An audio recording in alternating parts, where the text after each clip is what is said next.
Hey guys, it's Mike. We're on to day 2 of the free-to-play raid Shadow Legends account here. Having a pretty good time with it. I finally got to a spot now where I am accruing power. Was up super late last night, got up kind of early this morning, plugging away at this, just trying to get kind of back in the swing of things. I did make it to the top of this tournament, but there's somebody fighting me out for it. So we'll see if I can maintain it. We're kind of going head to head here with player 145, all that stuff. I do have some bottles of energy that I've been sitting on because I just didn't want to get to a point where I wasn't accruing power, and that way I could kind of have a breather for a second. So let's jump into some of my first day accomplishments. As far as the champions go, I've been pretty fortunate. I have not pulled any ancient shards or void shards. I haven't pulled anything other than mystery shards. I got an apothecary and a mystery shard, and then I just recently farmed a war maiden. I did get this guy. Where's he at? This guy here, Meat Carver Tolog. I don't know that he was in the game when I played before, but he seems to have a kit that's working pretty well for me. Attacks all enemies. Each hit heals this champion by 2%, and then he has the places increased defense buff on all allies and continuous heal, which is pretty good. And then he also has a revive and putting continuous heal on them. So, I mean, he's not an amazing champion, but he's definitely better than the healer they give you in the beginning. And he has that revive mechanic and the continuous heal. Apothecary will probably take his place. So I think he's just going to turn into my 5-star food to get my Kale to level 60 or 6-star. So I did get Kale all the way up to level 50. I have 3 folks at 40, almost. I did pull a Coffin Smasher as well. He probably won't be food for a little bit because I'll probably continue to use him in my Clan Boss team. He's got the triple hit on his A1 with the decrease attack to help keep those runs go a little longer in Clan Boss. He also has the HP burn on his A2 there, and so that is helpful for Clan Boss, doing a little extra damage. I need to work on building the Apothecary, I need to work on building the War Maiden, and then I can start to get my arena team dialed in with that bunch. Nice to get like a speed lead, maybe try to farm a Spirit Host or something like that. Maybe I get lucky and get a Gorgrab or something. Something with a high leadership speed to get my arena team going. So that's what I got on the champion front. I've obviously farmed a lot of food. As far as the campaign, I'm currently in hard mode, and I got stuck on, who was it? Bosphorus? I forget his name, but that guy, he unfortunately I couldn't get through him, so I need to do a little bit more work, probably upgrade a couple champions. I did get a majority of normal done on 3 stars, so all the way through level 9. So I just have these last 3 to go to get to this void shard, but I don't think I'm there yet. So we'll see. We'll see. That might be something I can get through today. As we go through the keeps, on the Spirit Keep, I've made it to stage 7. I don't have anybody that strips buffs or blocks heals is what I need here. I don't have a block healer, so I need to work on that.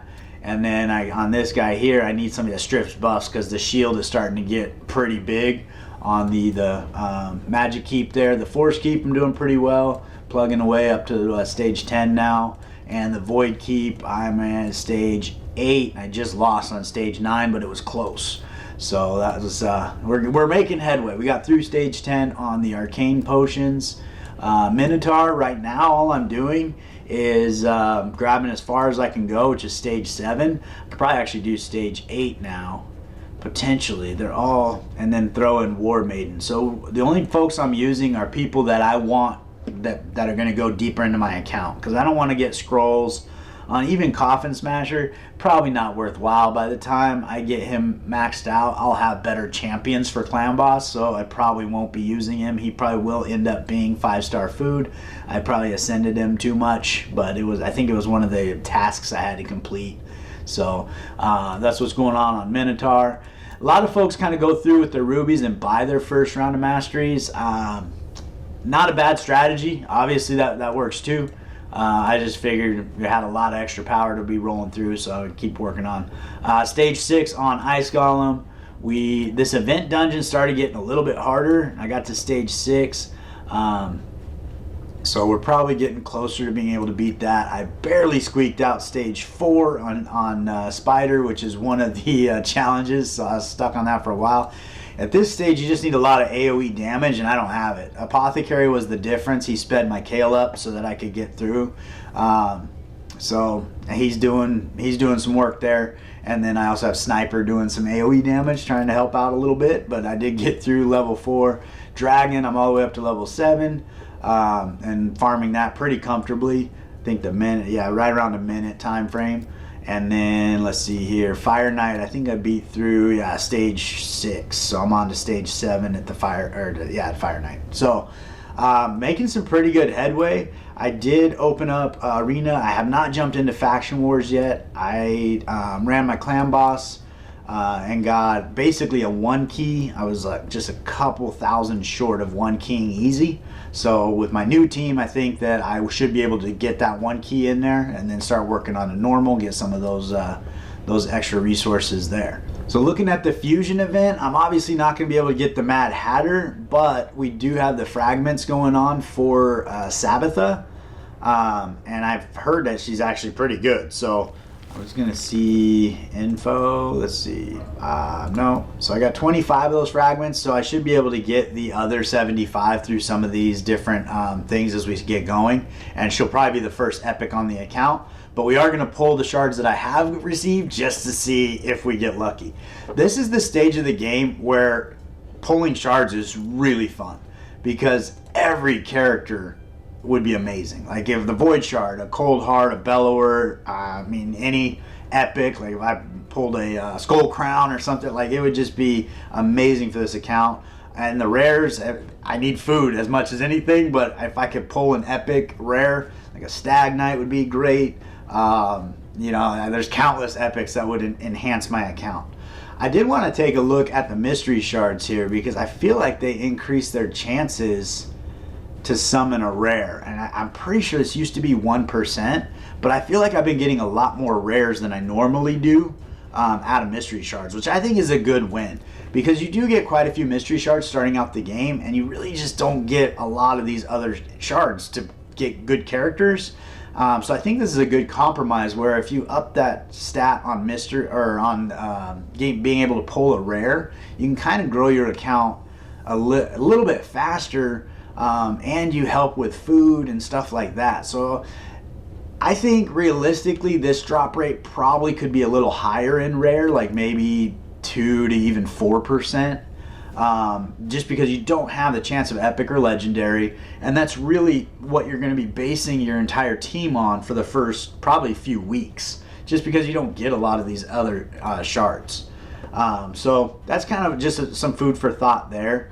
And then the other thing I was going to mention too is on these challenges, these are the ones that I think need to just go away.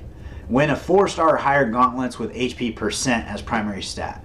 So yesterday I was doing a 2-star or higher with attack as primary stat, and it took me literally an hour and a half, almost 2 hours to get these 3 pieces of gear. And I don't even know how much energy I burned in the process. So these kind of things that are heavily reliant on RNG are really frustrating because you're farming in a place for a piece of gear you don't even want. And then you throw it on your Guardian just to complete the task where you got to equip it. And then you burn it because it's trash gear and you just spent 2 hours farming trash gear. So I personally think like there's a lot of different ways they could do this. I think they could probably do an overall top stat, like try to get an HP based player's HP over some sort of percentage or some sort of number, and then you basically farm gear that you actually want and try to do the same thing. But it would start to help you learn how to build characters as opposed to farming trash gear. So that's one thing that was a little bit frustrating. The other thing I was going to make a mention too is in the passes here, you do get some chickens and stuff along the way. And I get this is a free-to-play account and they want your players to pay. And so when you pay for this down here and get the advanced pass, then you start getting some of these other rewards. But you notice here you get the 5-star chickens. I think that they should put the 2 5-star chickens in this So this way you basically, because they give you the 2 4-star chickens, but that way on your journey to getting your first 6-star character, they're helping you out half of it, which I think is probably fair. And then if you want to expedite the account, then you go and you can get the other half. But I think by completing this up here, if you were to get 2 or 3 5-star chickens just to help out with that very first 6-star character, I think it would definitely be a benefit. But as far as like books and all the other resources going on in here, it's actually been really good. I've fully booked my Kale. I've fully booked my Apothecary. I think I have a book or two. I'm probably not going to book my War Maiden because I can farm her, so I'll probably just continue to farm in that area and try to get her booked out with copies of herself. But I do think helping you get to a 6-star character quickly would be a huge win here. And I think that the chickens in here are cool, don't get me wrong. This is way better than before they had it. But if they were able to put the 5-star chicken, and I don't think you should get a full 5-star chickens. I think that's perfect the way they have that set up, where you get those in the advanced pass if you want to pay and advance your account faster. The Rector Drath here, I think potentially you could have maybe a different character that you get here. Like Tyrell would be a good one. He's a AoE defense down on a 4-turn cooldown, so he's not as good as like a Stag Knight or some of the other defense downs, but it's something that would push your account along. But you know, I can't complain. There's a lot of cool things going on in here, but I do think helping you get to a 6-star character sooner than later would be a benefit. Alright, so without further ado, let's go ahead and pull some of these shards and see what we get. We're going to start with these 30, just do the 10 pulls. I don't want to do individuals for mystery shards, it just seems like a lot of work. We'll click through here, got some uncommons. Like I said, the drop rates for rares on the mystery shards have actually been pretty good. So hopefully, there we go, an Elhain. So that's an interesting pull right there, because she'll definitely be better than my sniper in the damage she can do. So I'll probably start building her out. The part right now that's really important to keep in mind is it's more important to get to a 6-star character than it is to get, you know, a bunch of 5-star 50s. The 6-star character is going to do you a lot better and help you farm quicker the sooner you can get there. So I might actually almost ignore that I have her right now until I get Kale to 6 stars and then start kind of building her out. But that offers some different things. Saurus is an interesting one too. He has 2 AoE abilities that are pretty good. But like you see a lot of in-game builds with Saurus, just people having fun with uncommons, and he's actually pretty good. But the problem is I don't have gear to put that build together. So the gear required to make him good, I just don't have it. By the time I have it, I'll have way better characters. So some of those uncommon builds that you see, that's the struggle with them, is you don't have the gear to make that character do what you're hoping to do. Let's see here. All right, so Elhain, that's a good pickup, especially from a mystery shard. I'll take that all day long. Let's go ahead and grab these 6 ancient shards. This is my first time pulling. It's telling me all about it. Progressive chances. This would be another thing that I would throw out there.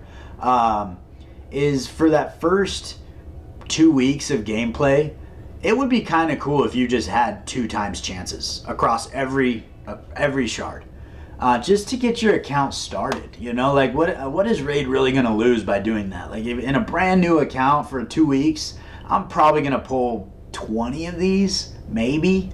If I go and buy a whole bunch, like maybe I pull 100.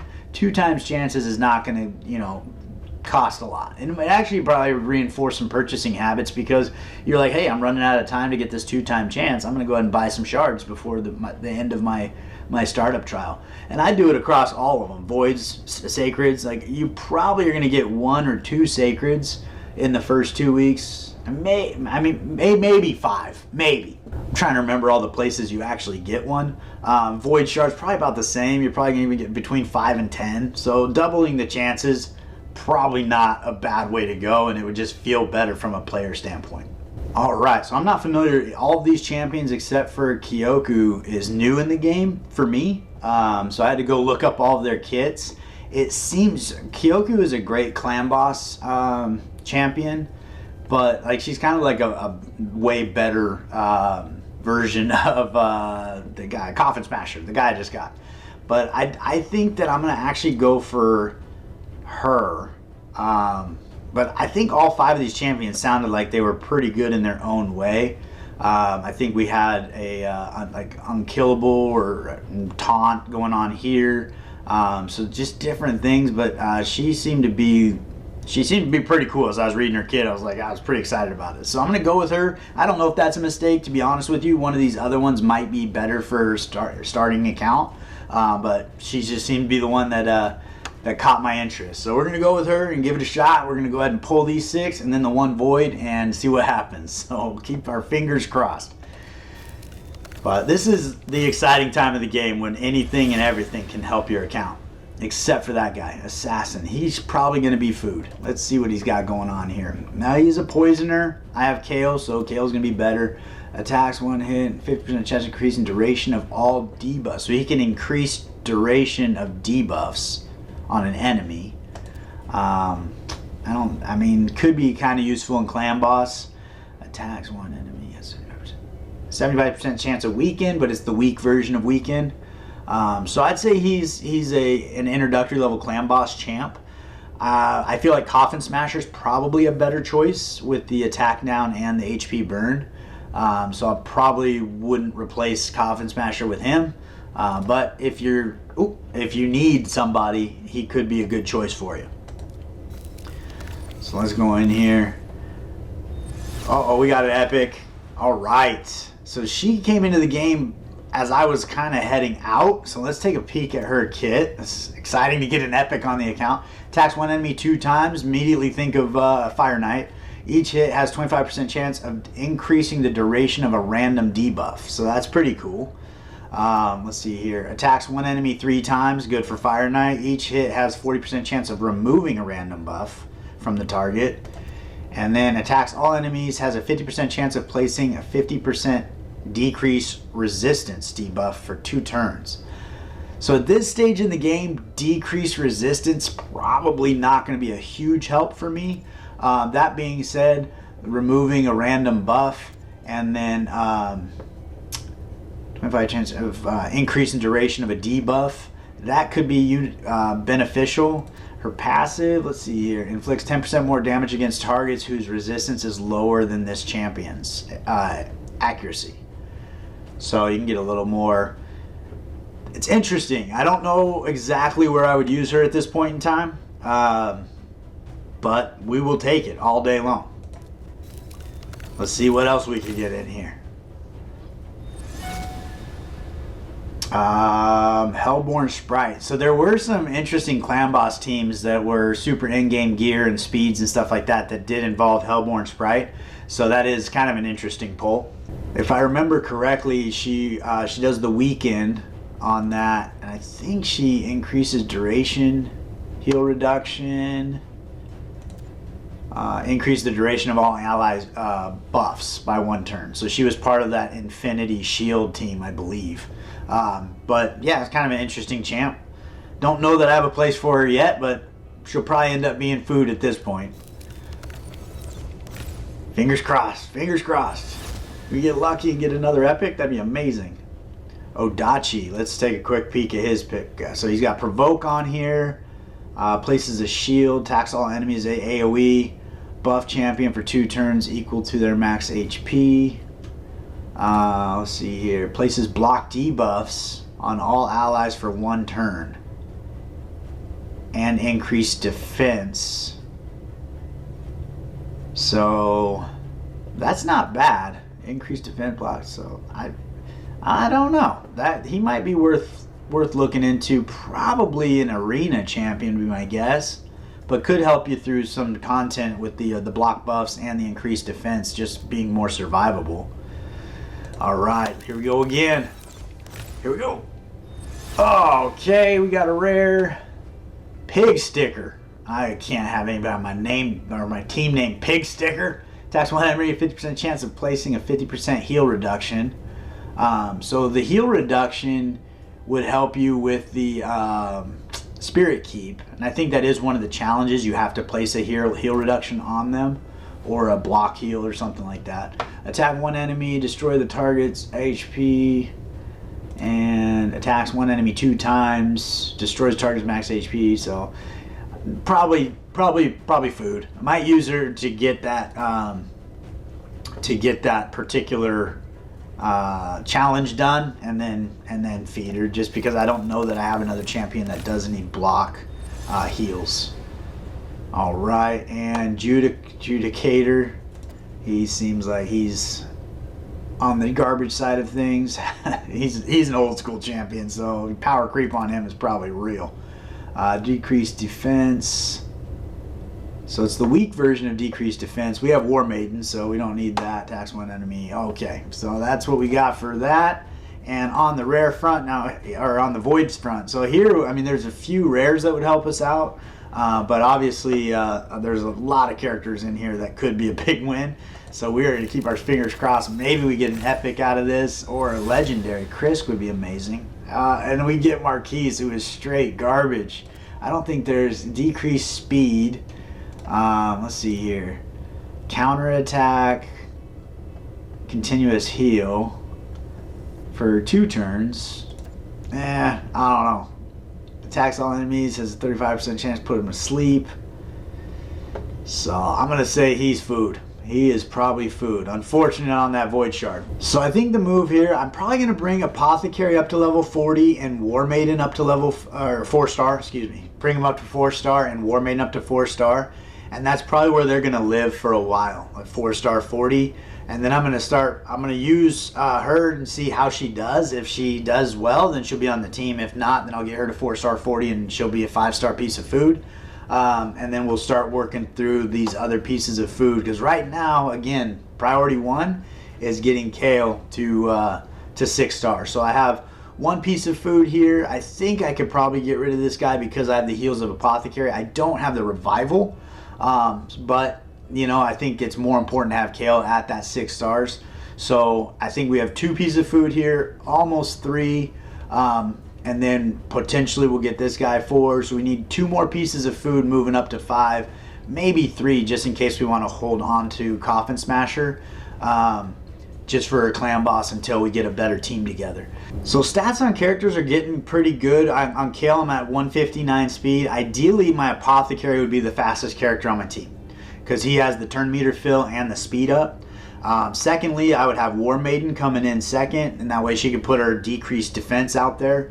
I do need to get her ascended before that's the big version of that, and then come in with Kale's nuke. So I do have some work to do to get those characters faster than Kale.